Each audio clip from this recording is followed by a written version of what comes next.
dilúvio, ele tem um momento de começo, né? Ele tem um início, e ele vai começar exatamente no dia 17 de Resvan, né?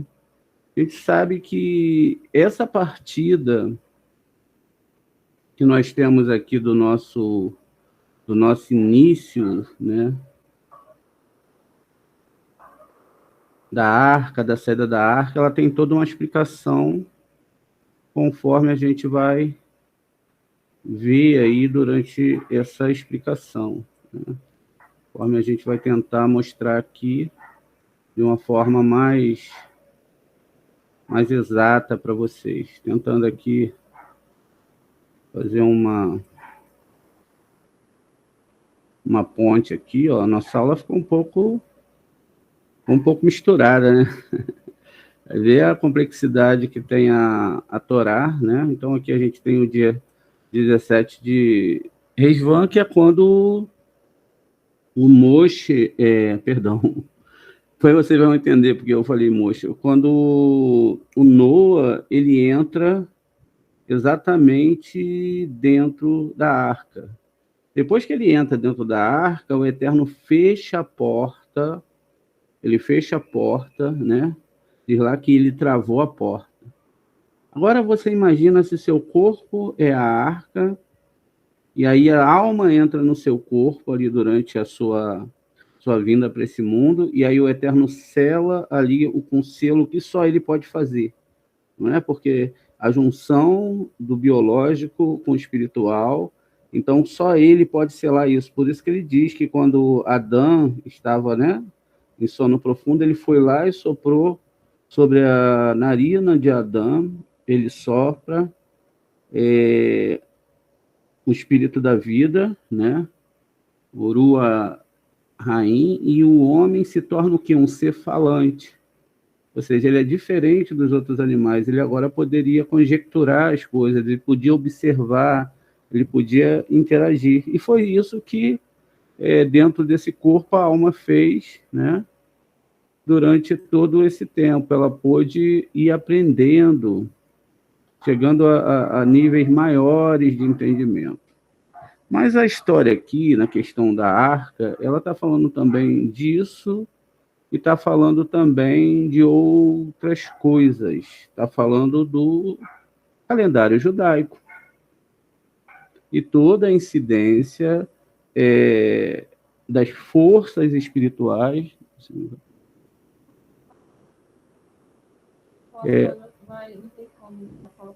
Para ligar para ela. Não, fala do quarto. Então, o que acontece? Dentro disso, a gente sabe aqui, né, que a nossa questão agora vai começar a gerar outras ideias, né? A gente começou com uma ideia, viajamos em outras ideias, e agora a gente vai para outros argumentos da Torá, e os argumentos nunca vão acabar, porque a gente está subindo aqueles degraus, né, do entendimento da Torá, nível Pesha, Remes, Drash e Sod, não é isso? Então, olha só como é que a coisa vai mudando. Muito bem. Quando eu saio aqui no 17 de Resvan, né, que eu vou entrar na arca, então, eu tenho aqui no meu primeiro slide que até chegar aqui, ó, em 27 de Kislev, eu tenho 40 dias. Depois que eu chego aqui, né, depois de 40 dias que ele entrou na arca, então ele chega aqui em 17 de Kislev. Já depois desse 17 de Kislev, ele vai fazer uma viagem aqui de mais 150 dias, tá vendo? Eu tenho aqui o calendário hebraico, né? Esqueci de esclarecer para vocês, ó. A gente tem aqui o calendário hebraico, os nomes em hebraico, está aqui em forma de uma pizza, e está fracionado aqui. Então, aqui, dentro desse calendário hebraico, Então, vai começar essa rotação da arca, não é? Quando eu chego aqui, né, no dia 1º de Sivan, o que acontece aqui? Ó? A água se acalma e começa a baixar a medida de 1 cúbito a cada 4 dias. Então, agora ela começa a definir 4 dias, aí desce 1 cúbito, mais 4 dias, ela desce mais 1 cúbito. E assim ela vai descendo. Chega aqui no dia 17 de Nissan, né? Então, o fundo da arca submerge 11 cúbitos. A gente já falou desses 11 cúbitos, né? Sobre aquela questão das letras, da segunda letra do nome do Eterno, e aí ele desce sobre o cume do topo do Monte Ararat, que a gente sabe que é uma simbologia, não é? E aí ele desce lá. E aí o que acontece? Dentro disso, agora a arca começa aqui no nível 4, né, que é 1º de Ave, tá vendo? Então, no nível 1º de Ave, 40 dias depois que os picos da montanha eles começaram a aparecer, Noa abre a janela da arca e despacha o corvo. Então, é o primeiro momento que ele vai despachar o corvo ali, não é? Em 17 de Elu, Noa envia uma pomba pela primeira vez. Agora, olha isso. Então, agora ele manda a pomba. Em 23 de Elu, conforme está descrito aqui, a pomba é solta pela segunda vez e volta com uma folha de oliveira no bico. Tá vendo? Então, realmente, agora, aqui no 6º passo, acontece isso. E aí, a gente tem agora, né, essa força, deixa eu dar uma olhada aqui, e vai acontecendo exatamente com essa ida e vinda das águas, não é? Então, aqui seria 7º, 4º, 5º, 6º, 7º, aqui o 8º, e aqui o 9º passo. Muito bem. Com isso, né, em 23 de Elu, a pomba é solta, chega aqui em 1º de Tisherei, né? Então, a terceira missão da pomba é a água secou por completo e ela voa sem retornar. Muito bem. E aqui no 10º passo, que é 27 de Resvan, o chão, né? 27 de Resvan, o chão ele já está completamente seco. Noa, então, sai da arca. Olha, a gente fez todo um ciclo, esse ciclo tem 9 passos, a gente sabe que esses 9 passos têm a ver com a palavra Emet, e a gente compreende. A gente poderia hoje partir para uma aula sobre a astronomia judaica, né? Mas como eu quero partir, né, para algo que não seja agora colocar as festas, porque dentro desse ciclo a gente vai ter todas as festas. Então, a arca ela vai estar falando exatamente dessas festas judaicas, né? Então, essas festas judaicas elas vão estar aqui dentro desse nível de rotação da arca. Como nós sabemos que é o corpo do ser humano, como nós temos falado, o que acontece? Dentro desse nível, então a gente sabe que essa volta da arca não tem muito a ver com o término de um dilúvio literal, mas que se está falando de coisas maiores, muito mais evoluídas, muito mais dentro do corpo humano, muito mais interiorizado, haja visto que a Torá é um livro, não é, de alma, e ela não é um livro de corpo. O corpo seria a arca que foi construída, né? E esse corpo ele acaba, então, no momento, se desprendendo da alma. E nesse momento, se a alma ela não cumpriu o seu ciclo, ela volta de novo, e aí ela, então, vai ter que ter uma nova história, e assim vai. Isso também significa, segundo alguns sábios, esses 365 dias, essa volta representa o tempo que uma alma ela leva para deixar o corpo. Ou seja, quando a gente morre, se uma pessoa é um tzadik, ele não tem muito o que temer. Então, em 24 horas, o seu corpo, toda a sua energia deixa o seu corpo. Se não é um tzadik, então demora um período aí de 1 ano até que todo o corpo passe essa energia para o cosmos. E aí o que acontece? Acontece que a pessoa ela começa a responder pelos seus pecados. Ou seja, qual é o pecado maior? Muitas pessoas pensam tantas coisas, mas o pecado maior é você ver que você não cumpriu a sua missão. Você não conseguiu, dentro de algo que você tinha combinado com o Eterno, no mundo da alma, você não conseguiu cumprir a sua missão. E aí você tem a chance de voltar de novo, de passar por alguns sofrimentos, algumas dores, doenças, desemprego, qualquer coisa que vai ter sombra dentro da sua alma. Porque tudo isso que é ruim dentro de nós são sombras da falta de Hashem, e aí a gente começa a gerar tudo isso que nós achamos que é castigo, que é isso, que é aquilo, mas tudo isso é gerado justamente pelas nossas próprias mãos e pela nossa própria ação dentro da divindade. Como a gente viu, esse percorrer da arca, né, dentro da divindade, porque Deus representa o próprio mar, as próprias águas, é uma alusão à presença divina. E esse barco que está dentro da presença divina também representa o nosso corpo. Tanto é que a gente vai ter várias vezes algumas alusões a essas questões. Por exemplo, a questão de Iona. Ele estava dentro de um barco e ele foi jogado no mar, e aí um peixe o engoliu, né?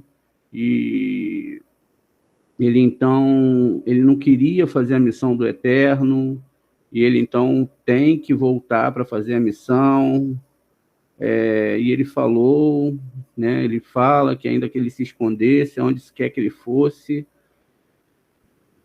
o Eterno estaria ali. A gente ainda, dentro desses conceitos, a gente não sabe ainda que é o Eterno, porque a gente acha que o Eterno, a gente vai num lugar, ele vai estar num lugar, né? Ele vai a presença de Deus está aqui, ou a presença de Deus está ali. Na verdade, Deus está em todos os cantos, de todos os cantos do universo e fora do universo.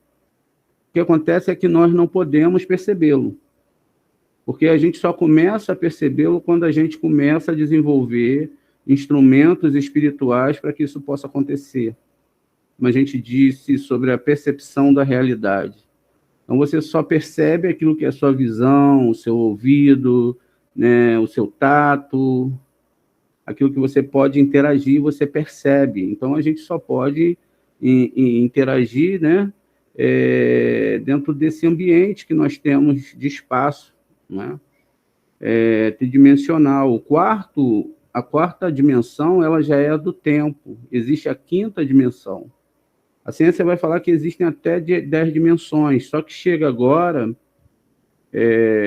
existe um problema na teoria das cordas, é que eles não conseguem unificar todas as teses, né? O micro com o macro, as moléculas, etc., eles não conseguem juntar essas percepções do universo em uma só questão.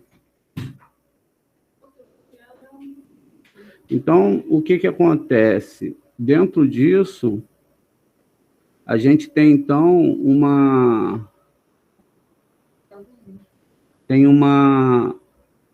um monte de coisa que, ainda que seja muito bonito, como a teoria das 4 cordas, né? É só uma teoria. Ela não sai do papel, ela não funciona porque não tem como trazer essa ideia. A Cabala, ela já vai trazer essa ideia há muito tempo, né? Porque ela vai explicar exatamente essa questão de você entender que nós só existimos, ainda que nesse espaço criado em 3 dimensões, onde nós viajamos pelo tempo, né? Existe toda essa questão de poder perceber ou não. Quando você começa a estudar a Kabbalah, então você começa a perceber. E se você dá esse salto, então, mental, ou seja, um salto de percepção. Por exemplo, o mundo, para um físico, não é igual o nosso mundo. O mundo, para aquelas pessoas que estudam moléculas, seres microscópicos, não são igual ao nosso mundo. Então, eles veem as coisas muito além, porque eles têm ali os acessórios para enxergarem esses mundos. É isso que a Cabala, então, ela vai trazer para a gente, que através da Torá a gente possa perceber esses outros mundos. Primeiro, a gente sabe que, como a gente falou lá ontem, que o Eterno ele nunca muda, ele não pode mudar. Ele vai ser sempre uma luz que vai cair numa mesma quantidade, inquestionavelmente, como um rio que corre, fazendo uma má comparação, sem parar. Ele flui sem parar. A percepção daquilo, do rio, vai depender de onde você está. Se você está fora ali, olhando a cachoeira descer, você tem uma ideia da cachoeira, ou seja, você vê, mas não toca. Você só vê a quantidade. A pessoa que entra e coloca o pé dentro ali daquele local onde a cachoeira tá vindo, tem sempre um lago ali na frente, né, um rio, então ela já pode molhar os pés, ela já pode sentir um pouco mais. E quem for se aprofundando e chegando mais perto da cachoeira, então as pessoas vão tendo essa percepção mais profunda do que é a Torá e de como ela funciona. Como a Torá ela fala, né, que a gente não pode interagir diretamente com o Criador, porque o Criador ele está fora da nossa realidade de criação, então ele criou os cris, os anjos, os astros, de uma forma menor, para que nós pudéssemos entender tudo isso. E assim, quando se fala em Mihael, ele só pode obedecer e só pode seguir a vontade do Eterno. Ele é uma extensão do Eterno, não é? Ele não é o Eterno, mas ele é uma extensão do Eterno e ele funciona segundo os desejos do Eterno. O lado negativo, a mesma coisa. Eles nunca vão poder agir sem que o Eterno direcione eles. Eles não podem fazer uma rebelião, eles não podem dizer que não vão fazer. Posso fazer uma pergunta, Moré? Pode. E essa entidade da Quimbanda, do Candomblé, então, eles também agem dentro dos limites do Eterno? A gente sabe que ali são, na maioria das vezes, almas desencarnadas, né? Tanto é que eles vão falar que são almas que não conseguiram fazer aquela passagem e que ficaram, de uma certa forma, presas nesse mundo. São energias de seres humanos, tanto é que eles pedem comida, isso e aquilo. E aquela energia, ela fica presa nesse sistema, ela não consegue ir para lá e nem ficar aqui. Muitas vezes porque se prendeu a matéria, etc. E aí, dentro desse espaço físico aqui, eles vão interagir com as pessoas. Como nós. Aqui nós somos seres humanos, só que nós somos seres humanos com corpo, alma com corpo. No caso dessas entidades, elas são alma sem corpo. Por isso não tem absolutamente razão de você ter medo dessas entidades, porque elas são seres humanos desencarnados. Tudo bem? Muito bem. Vamos continuar aqui. Na segunda parte aqui da nossa aula, a gente vai falar sobre Noa, né? Noa é o assunto central, e aí diz que ele era um tzadik beparvá, justo sem pele, né? Um justo sem pele é um justo que, por exemplo, ele tem uma casa, ele convida um monte de pessoas para ir para a casa dele, e lá todo mundo fica esperando ele. Só que ele não acendeu a fogueira para receber as pessoas.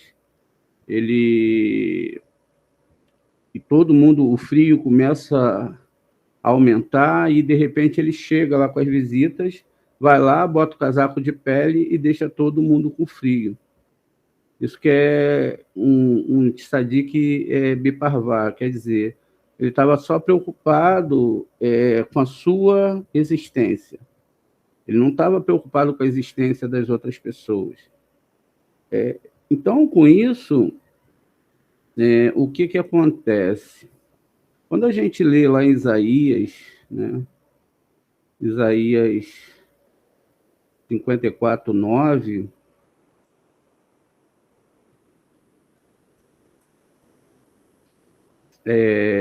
então vai lá, ó, vai dizer lá, por que isso será para mim como as águas de Noé, tá vendo?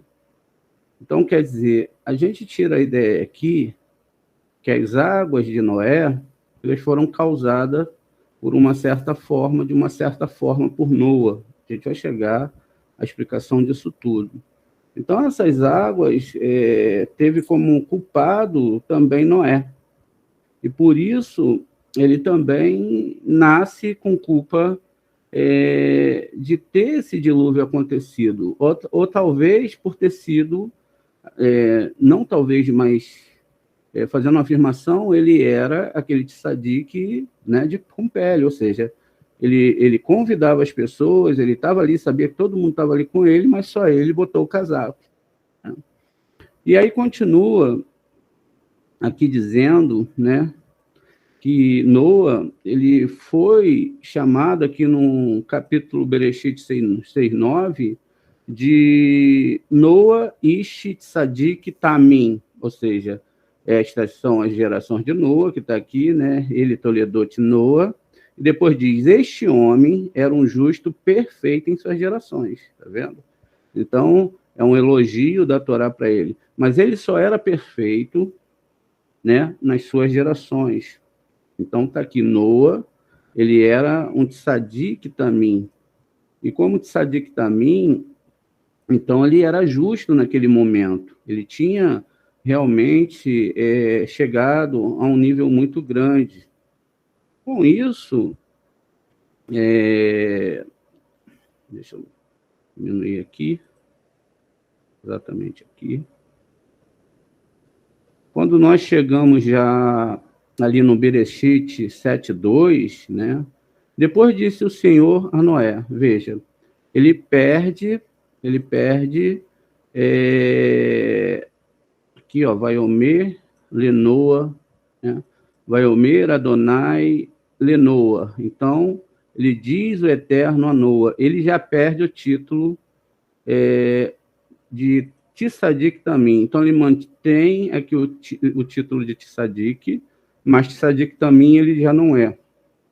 Né? E aí o Senhor diz para ele, depois disso o Senhor a Noa, entra na arca, tu e toda a sua casa, porque tenho visto que és justo, tá vendo aqui, ó? Então, Noé, nesse momento, ele perde o título de justo também, ou seja, aquele justo que era perfeito, nasceu circuncidado, nasceu perfeito. Então, ele tomou atitude ali, né, no nível que ele está espiritual, que ele realmente vai perdendo a sua força espiritual. Quando a gente chega aqui no Bereshit 7:23, a gente vai vendo, então, que o Eterno diz assim para ele, e assim foram exterminados todas as criaturas que havia sobre a face da terra, tanto o homem como o gado, o réptil, as aves do céu, toda a tenda foram exterminadas da terra, ficou somente Noé. Aqui, então, ele já nem tzadik é mais. Então, tá vendo? Então, aqui ele só fica Noa, e Noa nem tzadik é mais. Ele é chamado pela Torá somente de Noa.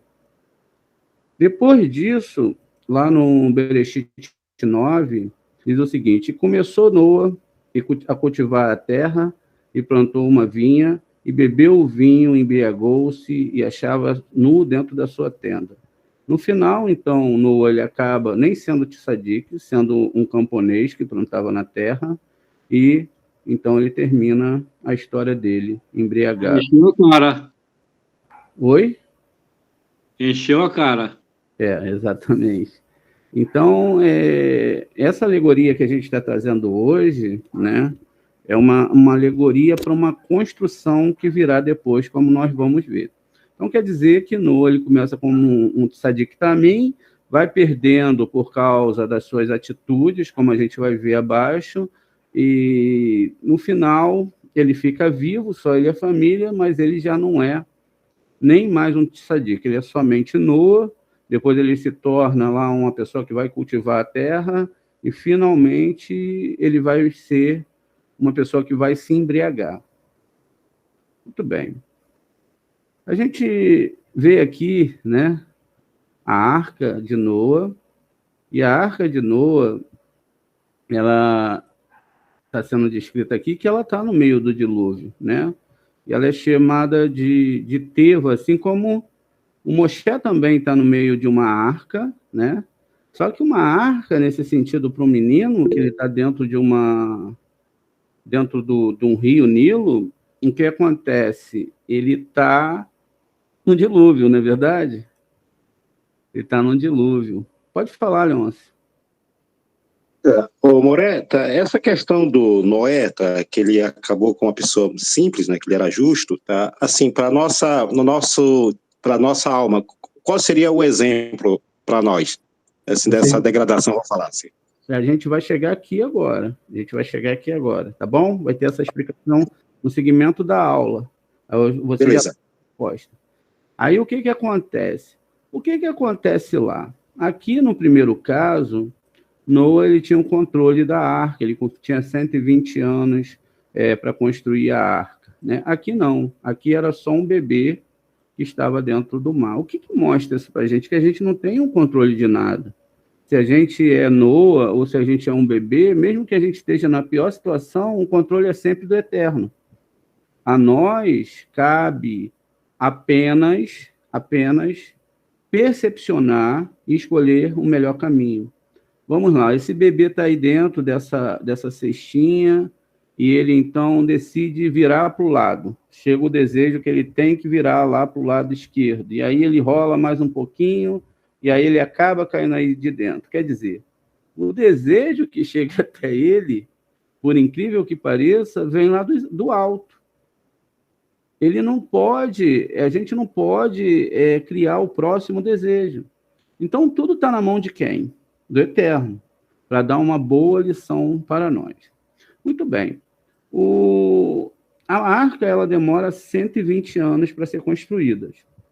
Então, 120 anos também é a idade que Moshe tem, exatamente o mesmo tempo que o Noa demorou para construir a arca, não é? Foram 120 anos, e esse é a idade de Moshe, que Moshe vai viver 120 anos.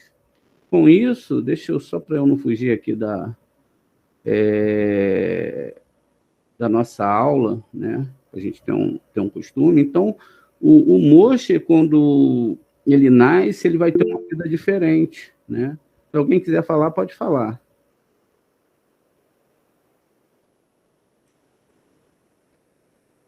Ninguém levantou a mão, escutei um barulhinho aqui.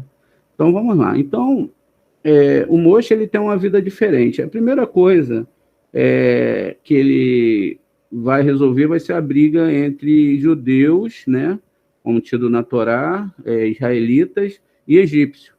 Então, ele entra ali, compra aquela briga, ele vai separar aquela briga, tal. Depois, ele vai ajudar as filhas de Itró. Então, ele sempre era uma pessoa que ficava do lado fraco. Ele nunca ficava do lado mais forte. E aí ele tem essa diferença, essa questão de estar preocupado com o outro. A própria questão dele sair das garras do faraó é porque ali ele tinha tudo. Ele não precisava de nada. Ele não precisava de nada economicamente falando. Ele já tinha um título de um príncipe, né? ele foi adotado pela filha do faraó, e aí o que acontece? Ele já tinha tudo, mas ele decidiu fazer o caminho contrário daquilo. Ele decidiu que ele seria, na verdade, alguém melhor, uma pessoa melhor. E aí, com isso, ele então vai encontrando com o Eterno, ele vai lidando com a divindade vai trabalhando com ele, não dentro daquele nível que a gente está acostumado, mas no nível onde ele começa a trabalhar. Ele fala para o Eterno, quando o Eterno fala para ele, que ele era um Maral Sefatain, né? Ou seja, alguém que tinha a boca fechada. Por que ele fala isso? Porque durante os 120 anos que ele construiu a arca, ele não lutou pelo resto das pessoas. Ele manteve a boca fechada. Por isso que quando ele conversa com o Eterno, ele fala: Eterno, eu na outra vida que eu tive, eu era um boca fechada. Eu não falei nada, eu não salvei aquelas pessoas. Eu pensei somente na minha vida e da minha família, no bem-estar da minha vida, da minha família. Eu não tinha como agora nessa vida eu ser diferente, não é isso? E aí o que acontece? Dentro desse conceito que nós temos, que são alegorias para a nossa alma, para a nossa forma de entender a Torá, ele está falando que ele tinha que ter feito alguma coisa a mais, né? E que no momento ele estava muito preocupado lá em construir a arca, ou seja, a gente pode tirar isso com vários exemplos. Por exemplo, ele estava preocupado em salvar sua família, em salvar sua vida, talvez salvar os animais, ou botar os animais à frente dos seres humanos, o que é um erro pela Torá, né? Muitas vezes a gente vê por aí pessoas tratando um animal muito bem, gastando muito dinheiro, às vezes, as madames, e muitas outras questões, enquanto existem seres humanos que estão precisando de ajuda. Todos precisam de ajuda, né? Mas a gente bota primeiro o ser humano na frente dos animais. Um animal, ele não é um ser humano, né? E aí o que acontece? Então ele falou que ele era uma pessoa que não falava, e que nessa vida agora ele tinha vergonha daquela vida que ele tinha. Acontece isso com muito de nós. Quando a gente começa a receber a Torá, a gente fica com vergonha até mesmo do tempo que a gente era religioso, porque a gente começa a perceber algumas coisas que estavam muito erradas, né? E aí ele vai falar para o Eterno aqui na questão, né, de que ele... isso aqui está em Êxodo 32, vamos dar uma olhada aqui. Deixa eu achar aqui. Deixa eu ver se é Êxodo 32, tá, gente?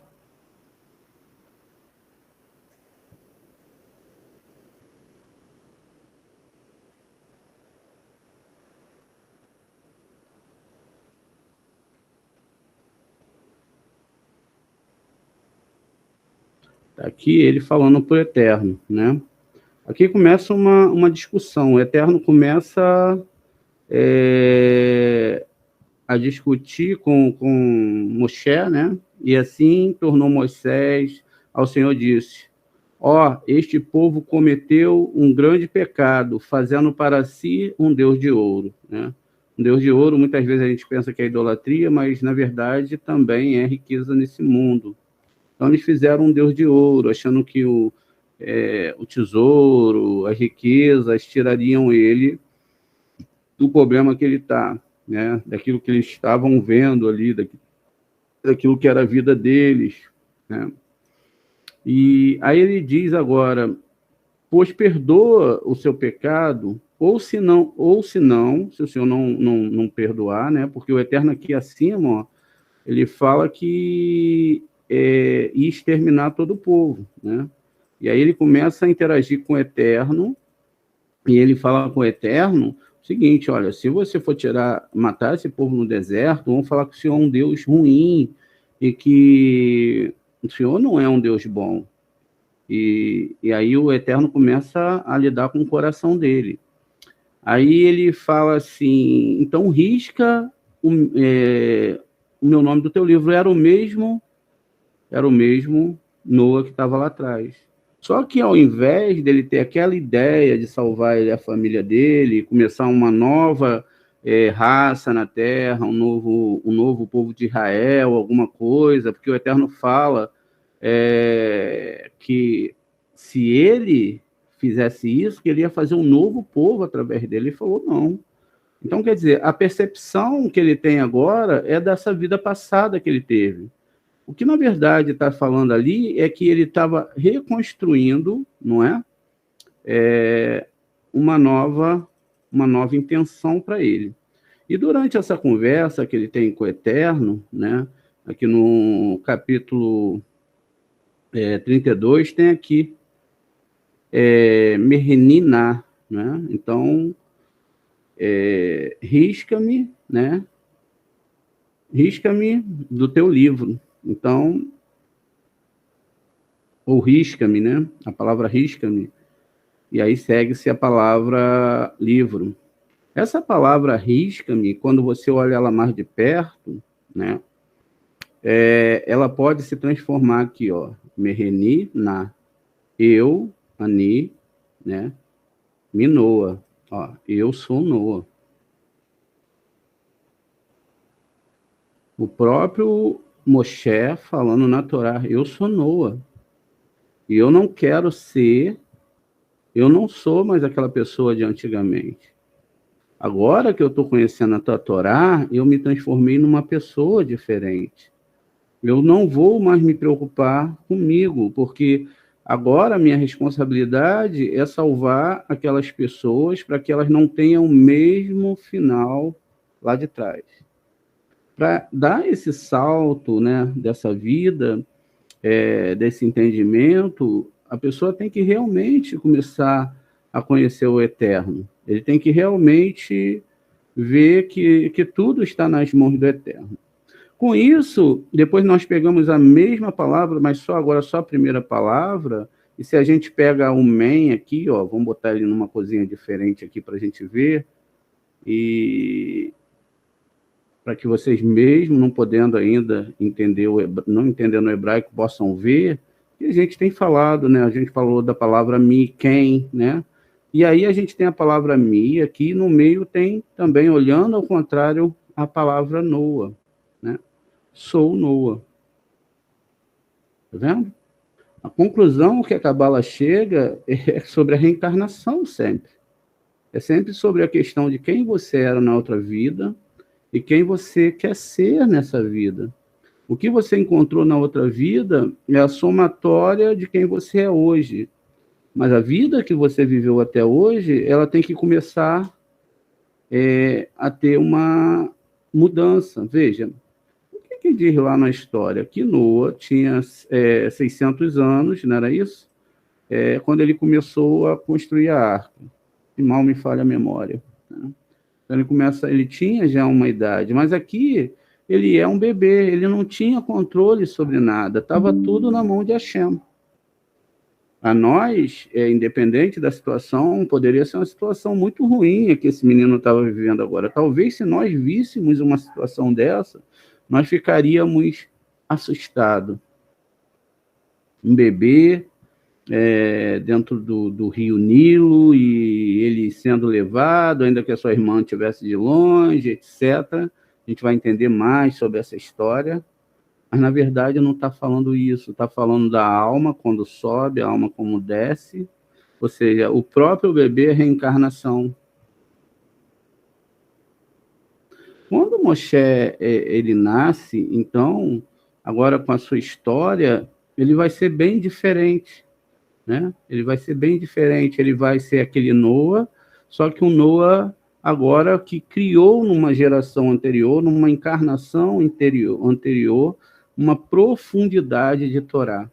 Ou seja, ele pôde perceber a Torá, ele viajou no tempo e lá na frente ele é agora o Noa. Então, além disso, a história fala que só teve 2 pessoas que encontraram graça perante Hashem, que foi Noa, né? E também Moshe. Noa está lá em Bereshit 6:8 e Moshe está em Shemot 33:12, né? Que eles acharam Ren. A palavra Ren, a gente sabe que Ren, na verdade, é Noa ao contrário. Lembra que a gente viu na primeira aula? Então, a palavra Ren é Noa ao contrário. E que Noa, ele... Peraí. E que Noa e Moshe são a mesma pessoa.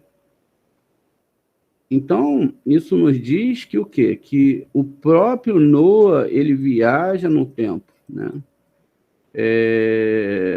Aqui vai estar em espanhol, né? Moshe, ele se diferencia de Noa, representa um homem em ascensão, já que a sua história começa com o título do homem do Egito, né? Ele era um homem do Egito, né? O Ishi Mitzray, homem do Egito. E finaliza como um homem Ishi, né? Yod Shin, que é a palavra Ishi, como Ishi Haelokim, um homem de Deus. Então, ele tá aqui, tem um contraste, né, que com a caída de Noa, né, desde um homem de Sadik, também, até um homem que cuidava da terra, né, e que Moshe terminou sendo o contrário do que ele foi na outra vida. A gente pega a alegoria, a gente vê que Noa se preocupou muito com ele, com a família dele, e que no final ele morreu. E no final da sua vida, mesmo que ele tenha se preocupado muito com todas as coisas aqui, no final não adiantou nada. Enquanto Moshe, ele vai então agora sair do Egito, trocar toda uma vida de riqueza, de realeza, por um caminho diferenciado. Ele está unicamente ao trabalho de Hashem. Ou seja, acabou a brincadeira. Ele percebia agora que ele estava num momento, num caminho de elevação, e que esse era o único caminho. Tanto é que quando a gente chega aqui nessa história, e agora, o que acontecia com Noa? Noa, ele não precisava mais da embarcação para andar sobre a água. Agora ele abria o mar, ou seja, ele conseguia abrir o mar e fazer o caminho que a alma passava por essa água, voltava para cá. Agora ele conseguia passar por todo aqueles astros, por todo aquele masal que tinha que ser criado por causa dele mesmo, e ele chegava direto a Hashem. Por isso é que a Torá fala que essa reencarnação é uma reencarnação séria. Por isso que nós temos o nome Moshe, tá vendo? Ó? E temos a tribo de Menashe.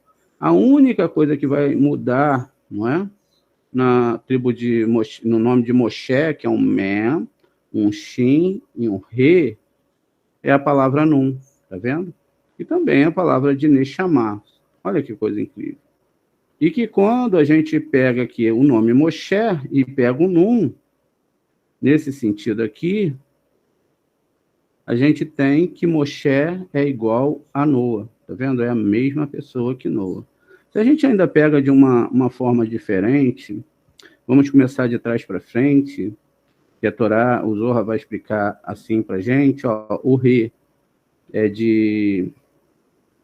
Vamos botar no Ravel, que era Abel, né?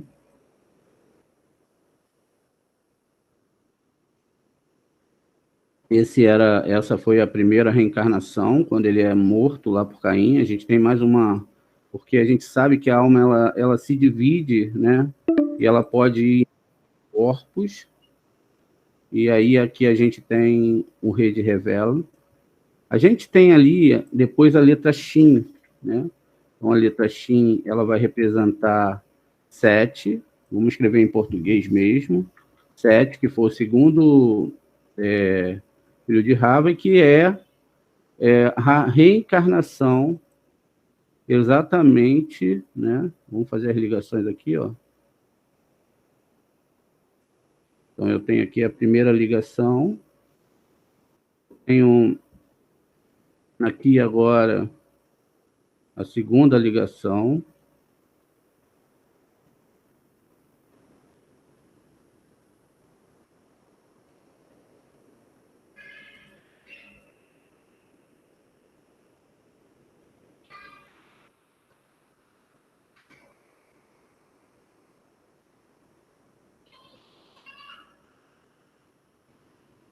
a segunda ligação. Eu tenho agora a ligação de que ele foi Noa, né?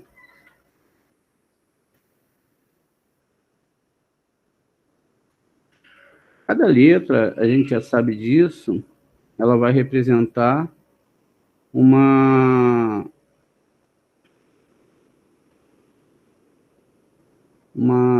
mesmo som da palavra que ela é, né? Se eu tenho o Re, ele tem o som de H e vai ser Ravel. A gente fala Bel, mas é Ravel. Eu tenho o Shin, ou Sim, que tem som de S ou de Xi, e vai ser o nome 7, não é? E agora, com Nun, que tem som de N, eu tenho o nome Noa. O nome Noa. Então, o Eterno vai se revelando para ele e vai mostrando para ele quem ele era, tá vendo? Então, agora ele estava como Noa. A gente está vindo de trás para frente. E, finalmente, a última letra aqui, que é a primeira, né, que vai falar que ele era né, Moshe. Tá vendo? Então, ele tem todas as questões aqui, dentro da Torá, mostrando quem ele era realmente. Então, essas 4 letras que falam da tribo de Menashe, na verdade, estão falando dessas 4 encarnações de Moshe. Eu chego com isso à questão de que Moshe precisou de 4 reencarnações para consertar a sua alma. E vir, né, trazer a Torá para nós. Tá vendo? Gente, e por hoje, a gente termina essa aula aqui. Quando